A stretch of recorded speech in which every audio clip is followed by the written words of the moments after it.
What's up YouTube? So if you don't know, I go by the name Itchy Braids, and today we're going to be talking about the life force and how you die a little more every time you eat. So let's get right into it. So first we got to start with this. In every culture you have something known as a life force. And this life force, to put it in short, it represents the battery that you came with when you came to this earth that says how long you're going to live unless you die from an illness or maybe a freak accident. This life force is pretty much just the battery saying you'll live to this long if nothing happens. And many cultures have a name for this battery, such as the old Chinese language, they call it Jing. In Sanskrit, they call it prana. In Hebrew, they call it ruah. In Native American, they call it orenda. In modern America, they call it mana.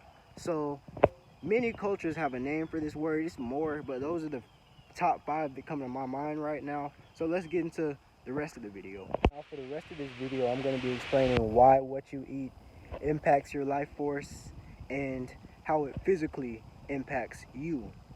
So let's hop right into that. While many of us were told that what we eat will give us energy, they didn't tell us that our body has to use energy to break down those things. For example, if you're a person that eats a lot of meat, well, meat, it takes the body a lot of time and energy to break down meat versus a person that eats a lot of fruits and vegetables. So if you're a carnivore, well, guess what?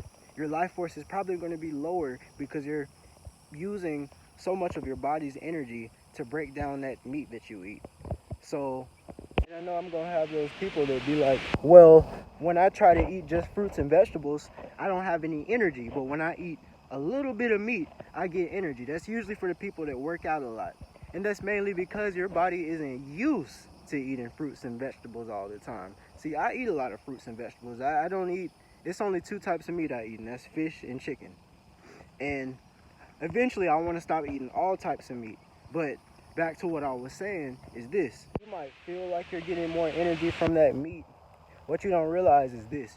Carnivores and people that eat primarily meat, they go back and eat more and more and more and more often than a person that eats fruits and vegetables. See, if you get full off fruits and vegetables, you might go back and eat maybe once again, at most twice. But if you eat meat all the time, you're gonna always be hungry.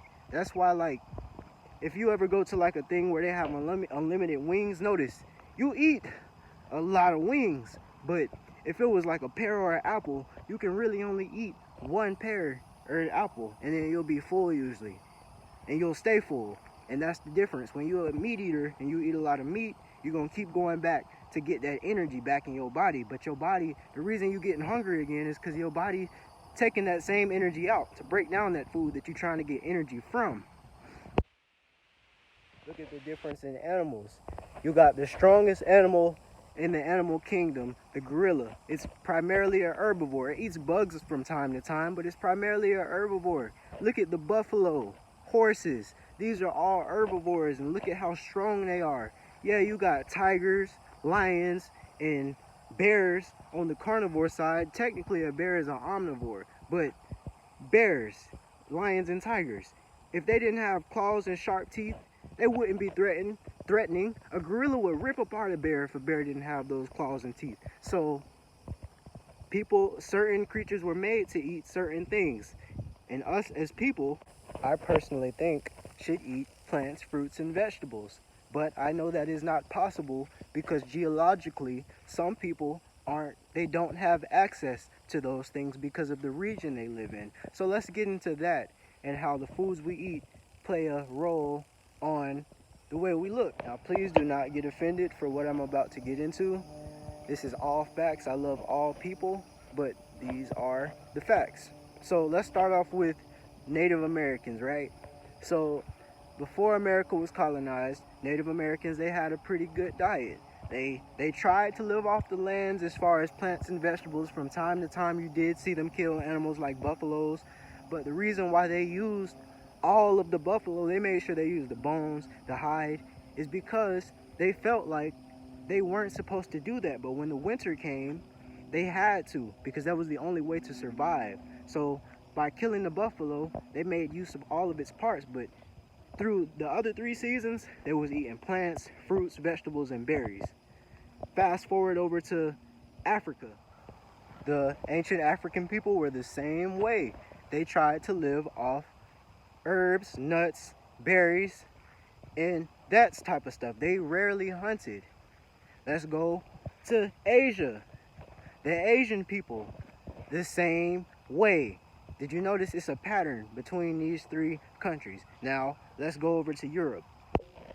Europe is usually a much colder climate than these other continents that I've named. So, the European people, they had to hunt meat because plants, herbs, and vegetables, most of them don't usually grow in cold climates. So they had no choice but to go and hunt meat. Now, don't get offended when I say this, but let's go over popular terms. You have the term, and this is not speaking for everybody, this is just a generalization. You have the term, black don't crack, meaning because you are black, and I don't mean just African, you can be Mexican, you can be Native American. If you have brown skin, you're black. Black don't crack, meaning you might be 60 years old, but you look 40, you look 30. You got the ancient Chinese secret, which could also mean that you look the same way. You could be 60, but you look 30. You ever met like an Asian person? It's an Asian girl that I went to college with. I thought she was my age. She was 30 something, like she was 30, 31, 32, and I was like, what? Yeah, so, and this is not for everybody. But then you have Europeans. I've never heard a term like that for European people. And I'm not saying that there aren't European people like that. I know a lot of European or Caucasian people that are older, but they look a lot younger. But what I'm trying to say is this. Every other continent except the people in Europe, they came up eating herbs, fruits, vegetables, which means their body would spend less energy trying to break down that, while people in Europe were eating meat. Meat, your body has to use more energy to break down meat. So people that eat primarily meat age faster. That's what I'm trying to say. And that's why I feel a lot of European people may appear to look older. Now, I know I'm going to have those people that attack me saying, well, itchy braids. How come black people in America die a lot faster from health problems than everybody else? I will perfectly explain that to you. You see, something called slavery happened, and a lot of the foods that our ancestors ate in slavery, they passed it down. I still have family members that eat chitlins. Do you know what a chitlin is? It's pig intestines. They clean the poop out of them. I've never touched a chitlin. I've never eaten them, but I have family members that do. And that's just because it was passed down. They was passed down the scraps, so they ended up cooking it for their children. So of course we're gonna have high blood pressure and heart problems a lot more often because we're eating stuff that we're not supposed to eat. But if we went back to our old ways and ate like our ancestors, we'd be fine. We'd be living long lives just like everybody else. Now, before I end this, at the college that I attend, I had a club. I was the president of this club known as the Theosophical Club, and we discussed like spiritual topics and stuff like that.